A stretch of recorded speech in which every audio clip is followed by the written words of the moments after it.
In America today, both the left and the right are competing to become the loudest shrieking group of autists. Obviously, the left is winning, and they have been for a while, but with the election of Trump, the right has become motivated and are furiously gaining ground. First, let's examine the shitty video titled Ghost in the Shell PSA. You've probably seen it countless times, the same old worn-out premise. Minority group Y is being oppressed because we aren't proportionally represented in X media, and the premise is garbage. As one would expect, the video implies the idea that women read comic books, firstly, and secondly, that women care about comic books, which is obviously incorrect. But more importantly, it makes the argument on the subject of race that white people stole this cartoon from Asians, because society is more comfortable having a white lead protagonist than an Asian one, which is true to the extent that it is easier for us to empathize with people that are more like us. It is human instinct, and then because white people represent the majority of potential audience for this movie, the casting was done to appease them. Well, it's probably true. The problem with this argument is that does this character really look that Asian to you? Obviously, the story is set in Japan, but the character does not look that Asian herself.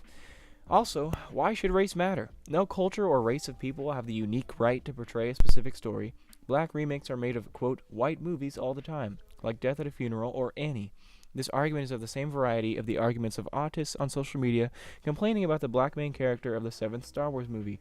The idea that Hollywood is screwing with the racial composition of my franchise so that they can profit from it by appealing to a given demographic. Do you really want to stoop to their level? But then, on the right, we have resident autist Joe Biggs at InfoWars claiming that Logan is an anti-Trump propaganda film, and it's fucking stupid. And with that same narrative, guess who's pushing that same BS? Hollywood.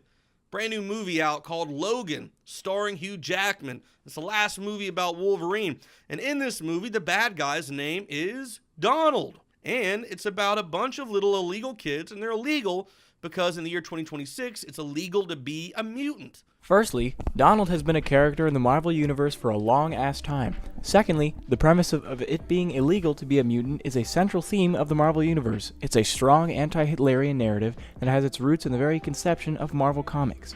The narrative of mutants escaping government persecution presents itself in countless forms in every area of the Marvel canon.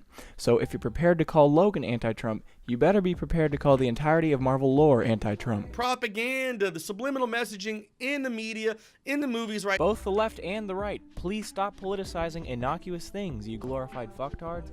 Sometimes not everything is an attack on your way of life. If you want to come to a consensus about the direction our country or culture should be heading, stop reeing at each other from across the room.